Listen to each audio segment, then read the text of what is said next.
Israel के राष्ट्रपति Benjamin Netanyahu की टेंशन, उनकी परेशानी दोगुनी होने जा रही है क्योंकि अब अमेरिका का सबसे बड़ा दुश्मन चीन इस महायुद्ध में कूद गया है।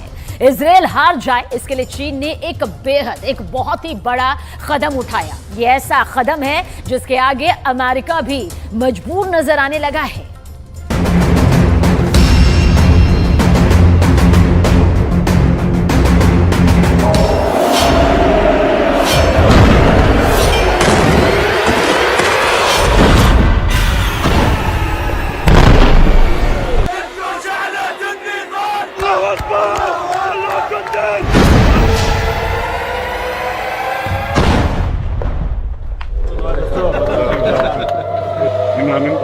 Yes.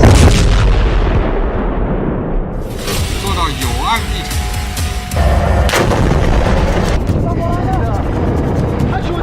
7 अक्टूबर के बाद से गाजा में जिसने हाथ डाला है उसने अपना हाथ जलाया है।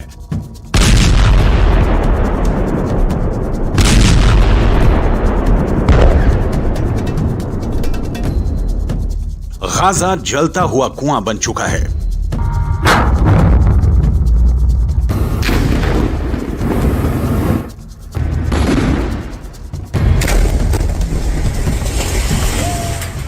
जो गिरेगा खत्म हो जाएगा, क्योंकि इजरायल को जिसने भी अब तक रोकने की कोशिश की उसको नेतन्याहू ने सिर्फ एक जवाब दिया, जब तक हमास खत्म नहीं हो जाता तब तक युद्ध जारी रहेगा।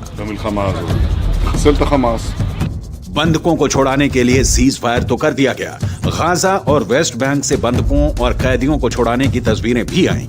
जश्न भी खूब मनाया गया। लेकिन आगे क्या होगा?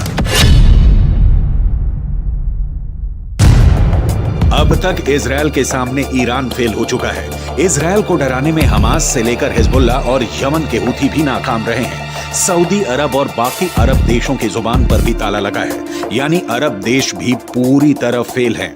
इजरायल के खिलाफ पुतिन भी खुलकर सामने नहीं आए, यानी रूस भी फेल हो गया।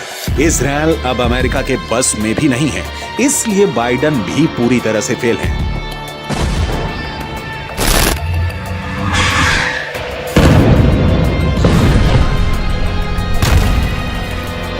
ऐसे में इजरायल को कौन रोकेगा? इजरायल को कौन टोकेगा?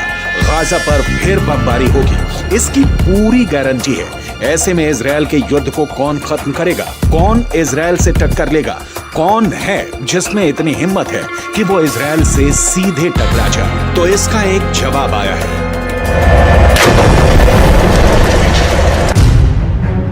चीन ने बोला है कि वो गाजा का फैसला करेगा। चीन बोला है कि वो इजरायल को रोकेगा। चीन बोला है कि वो फिलिस्तीन का ख्वाब पूरा करना चाहता है। 做到有案必查。 इसलिए चीन ने अब संयुक्त राष्ट्र सुरक्षा परिषद की बैठक बुलाई है और इसमें वो गाजा से लेकर हमास और इजरायल से लेकर नेतन्याहू तक सबका हिसाब करना चाहता है। 中国作为联合国安理会本月轮值主席国，将于11月29日举行安理会巴以问题高级别会议。中共中央政治局委员、外交部长王毅将赴纽约主持安理会会议。 चीन दावा कर रहा है कि वो अब हमास और इजरायल के बीच पावर ब्रोकर बनेगा। चीन दावा कर रहा है कि वो इस युद्ध को हमेशा के लिए खत्म करेगा। चीन ऐसा पहले सऊदी अरब और ईरान के साथ कर चुका है। चीन अब यही फैसला फिलिस्तीन और इजरायल के बीच करना चाहता है। शी जिनपिंग बिग बॉस बनना चाहते हैं। शी जिनपिंग अमेरिका को दिखाना चाहते हैं कि दुनिया में उसका बल्ब फ्यूज हो चुका है। अब चीन की लाइट जलेगी और इससे रोशन होगा पश्चिम एशिया का सबसे खतरनाक वॉर जोन, यानी गाजा और इजरायल। लेकिन क्या ये इतना आसान है? क्या चीन का ऑर्डर इजरायल में चलेगा? क्या चीन को वो नेतन्याहू बर्दाश्त करेंगे जो अमेरिका को भी एहसास दिलाते हैं कि इजरायल और यहूदी वोट बैंक के आगे उनकी हैसियत कुछ नहीं? वो हमास को खत्म करने तक बिल्कुल नहीं रोकेंगे। हमास की मौत 100% पक्की है, ये नेतन्याहू की गारंटी है। אבל באותה נשימה אמרתי גם לנשיא שבגמר המתווה אנחנו חוזרים בכל העוצמה לממש את היעדים שלנו, חיסול החמאס, להבטיח שעזה לא תחזור להיות מה שהיא הייתה, וכמובן שחרור כל חטופינו.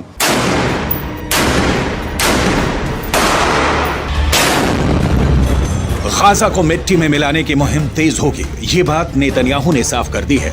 लेकिन इजरायल पर 14,000 से ज्यादा फिलिस्तीनियों की मौत का इल्जाम है और चीन अब इस मुद्दे को खुद हैंडल करना चाहता है। चीन इस पूरे मुद्दे को संयुक्त राष्ट्र सुरक्षा परिषद में लाकर इजरायल को ऐसे घेरना चाहता है जिससे नेतन्याहू बच ना पाए और गाजा में सरेंडर कर दे। 7 अक्टूबर के बाद युद्ध को ऐसे खत्म करना इजरायल की बड़ी हार मानी जाएगी और पहले से घर में घिरे नेतन्याहू की राजनीति का अंत भी हो जाएगा। लेकिन फिलिस्तीन और गाजा को लेकर इजरायल के खिलाफ कोई भी प्रस्ताव गिर जाएगा, इसकी भी पूरी गारंटी है, क्योंकि अमेरिका के पास वीटो पावर है जिसका उसने हमेशा इजरायल को बचाने के लिए इस्तेमाल किया है। अब तक संयुक्त राष्ट्र में फिलिस्तीन के मुद्दे पर 36 बार प्रस्ताव लाया गया है। इसमें अमेरिका ने 34 में वीटो करके इजरायल को बचाया है। 7 अक्टूबर के बाद भी 2 प्रस्ताव आए हैं और इसमें भी अमेरिका ने इजरायल को बचाने का काम किया है।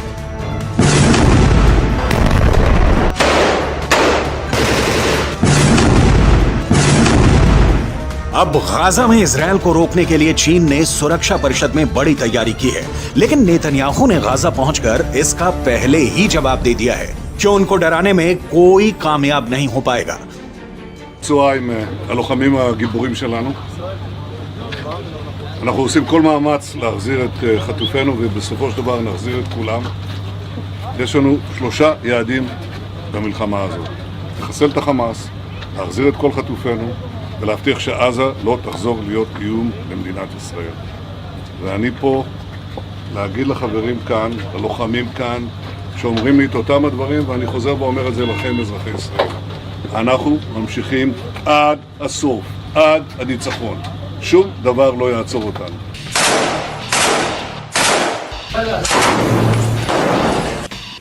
गाजा की गलियों में जो युद्ध हुआ है या हो रहा है उसने इजरायल को भी बड़े झटके दिए हैं, लेकिन नेतन्याहू अपने फैसले पर कायम है।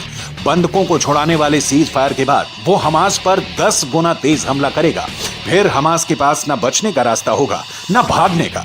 गाजा की गलियों में युद्ध के दौरान हमास ने भी बड़े बड़े दावे किए हैं।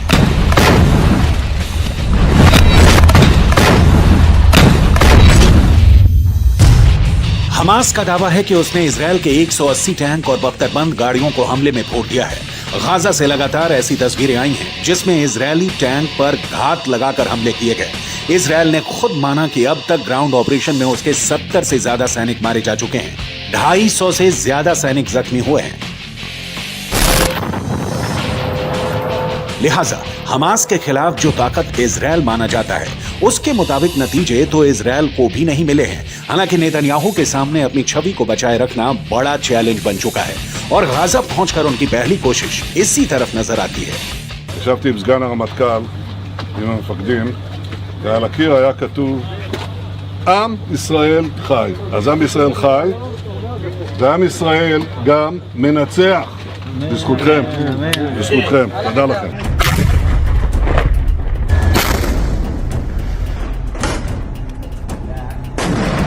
इजरायल का ग्राउंड ऑपरेशन बता रहा है कि अब उसने गाजा को 2 हिस्सों में बांट दिया है, या कहें कि गाजा को 2 हिस्सों में काट दिया है। एक तरफ है उत्तरी गाजा जिसको चारों तरफ से इजरायल की सेना ने घेर लिया है। अंदर बहुत ही खतरनाक युद्ध पूरी दुनिया ने देखा है। तो दूसरी तरफ है दक्षिणी गाजा। इजरायल की कोशिश है कि उत्तरी गाजा में हमास के पूरे कैडर को खत्म कर दिया जाए। चीन ऐसा नहीं चाहेगा क्योंकि चीन तो हमास का पूरा समर्थन करता है। ऐसा इसलिए कहा जा रहा है क्योंकि उसने 7 अक्टूबर वाले हमले को लेकर अपना रुख साफ नहीं किया है, या कह सकते हैं कि वो हमास के साथ है। सवाल इजरायल से है कि सीज फायर से पहले 50 दिन के युद्ध को लेकर वो कहां पास हुआ है और कहां फेल। 7 अक्टूबर को हुए हमले के बाद हमास के खिलाफ जंग में इजरायल के 2 मकसद थे। पहला, हमास के पास से करीब 250 बंधकों को आजाद कराना, जिसके लिए इजरायल को सीज फायर करना पड़ा, यानी उसका युद्ध और बमबारी काम नहीं आई, वो फेल हो गए। दूसरा मकसद, इजरायल हमास को जड़ से खत्म करना चाहता है, लेकिन अभी तक इसमें भी इजरायल फेल ही साबित हुआ है। מאוד מתמשך לארץ. תודה. יש רוח, יש עוצמה, יש נחישות, ויש תוצאות. גם את זה, וגם את זה. אנחנו כל הכוח. פה בגלל ישראל, נכון? אני אומר לך, כמו שאמרתי לביידן, אנחנו הולכים לעשות את זה, להשלים את זה, שלא יהיה לאף אחד ספק, לא מבחינת רק הכוונה, אלא גם היכולת. אני מאמין בכם.